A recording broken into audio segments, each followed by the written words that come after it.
lain respon-respon. Itu aja. Ya, Anas yakin itu nggak ada indikasi korupsi, Mas? yakin ya, yakin. Rp1 saja Anas korupsi Hambalang, gantung Anas di Monas. Seseorang yang Pak Anas itu kan bisa dikatakan orang hebat. Dia nggak, aku bilang nggak pintar aja kalau misalnya dia berbicara seperti itu. Karena dengan dia berbicara seperti itu kan tidak membuktikan apa-apa. Itu kan hanya pernyataan aja yang harus dia lakukan ya. Kalau menurut saya ya buktikan kalau memang Anda tidak bersalah. Jangan hanya bicara seperti itu gitu kan. Saya rasa Pak Anas ya hanya pembelaan yang emosional aja menurut saya. Mungkin sebaiknya sih nggak mesti seperti itu. Ya Pak Anas kan kita tahu dia figur politik. Seharusnya dia bisa memberikan contoh bahwa kalaupun dia tidak bersalah, ya kita kan dunia hukum ya, negara hukum. Ya saya rasa mungkin ya kalau ada yang menanyakan bagaimana pertanggungjawabannya, ya bisa saja diserahkan kepada hukum kalau memang dia benar-benar nggak terbukti bersalah. Ya, kita lanjutkan perbincangan di Metro hari ini. Bung Ruhut, tadi kalau disebutkan kuasa hukum Nazarudin sebenarnya sudah pernah memberikan tempat untuk Anas untuk bersaksi, termasuk untuk membantah seluruh tuduhan yang pernah disampaikan oleh Nazarudin maupun keterangan saksi yang lain. Kenapa tidak digunakan?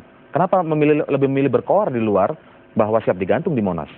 Jadi apa yang dikatakan Bu Elsa sebagai pengacara Nazarudin itu sudah benar. Tapi ada mekanismenya. Jadi jangankan kepada Anas, surat itu juga kepada kami, kepada semua dari pengacara, ya, termasuk Ketua Dewan Pembina kami sudah. Tetapi disinilah kita harus menghormati hukum. Dengan tegas, ini kan semua sudah di ranah hukum, sudah di pengadilan. Kami nggak boleh lagi intervensi.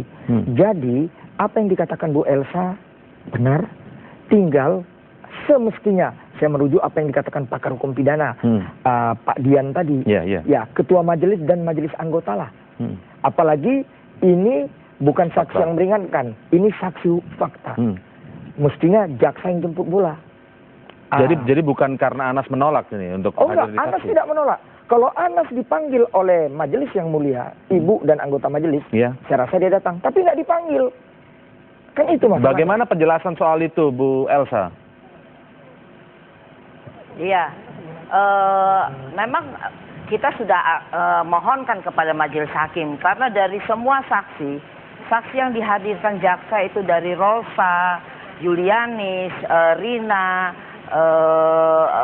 Samsul Bahri dan yang lain-lain ya, itu dan kemudian Baskoro yang bagian semuanya itu sudah menyatakan ada keberadaan Anas dan dia yang memegang kekuasaan tertinggi dalam perusahaan tersebut dan Nazarudin adalah orang yang kedua. Nah, tetapi kita sudah sampaikan waktu itu majelis hakim berjanji kalau usahakan dulu memanggil, tembuskan kepada kami. Kalau tidak bisa kami akan memanggil resmi karena memang supaya jangan ada terjadi missing link. Proses ini sudah dilakukan. Setelah saatnya kami menagih janji, kita menagih janji kepada majelis hakim. Majelis hakim bilang, ada nggak persetujuan mereka mau datang? Nah, saya pikir ini ada apa majelis hakimnya nih kok nggak mau manggil. Nah, bagi saya ya itu benar haknya Pak Anas nggak mau hadir. Cuma kan jadinya kan jadi menyandera Partai Demokrat. Karena dia bicaranya di luar, apalagi minta digantung di Tugu Monas.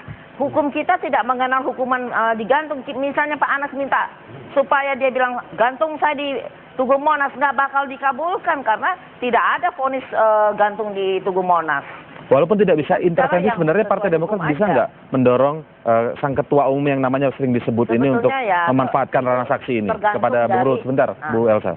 Iya, kami tidak akan intervensi. Tegas Pak SBY mengarahkan kepada kami kader-kadernya. Beliau selalu mengingatkan, apapun kader, jangan lakukan tindak pidana korupsi. Apabila melakukan, saya ingatkan. Kebetulan kami ini kan backgroundnya hukum. Jangan sekali-sekali ada yang intervensi ke lembaga penegakan hukum, kepolisian, kejaksaan, dan KPK. Nggak, maksud saya mendorong Anas yang diberikan lahan untuk bisa bersaksi, untuk membantah seluruh tuduhan dengan menjadi saksi, tidak dimanfaatkan. Kenapa? Apa Partai Demokrat tidak mendorong? Ini udah di ranah hukum.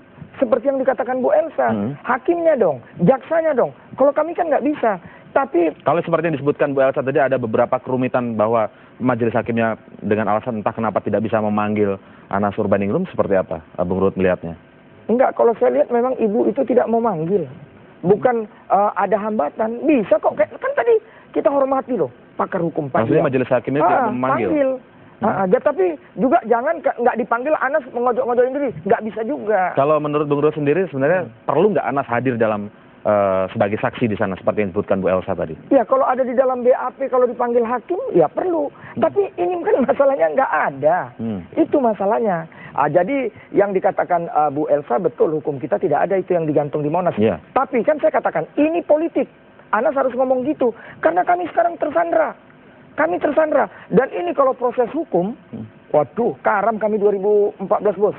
Baik. Jadi Anas sudah melakukan itu, itu yang saya harapkan. Baik, nanti kita akan lanjutkan perbincangan. Ini saya masih punya pertanyaan untuk Bung Ruhut. Kenapa kalau dulu SBY bilang proses hukum tetap harus di ranah hukum, tidak di politik? Nanti saya minta tanggapan Bung Ruhut yang dari tadi menggarisbawahi masalah politik. Kami akan segera kembali saat lagi.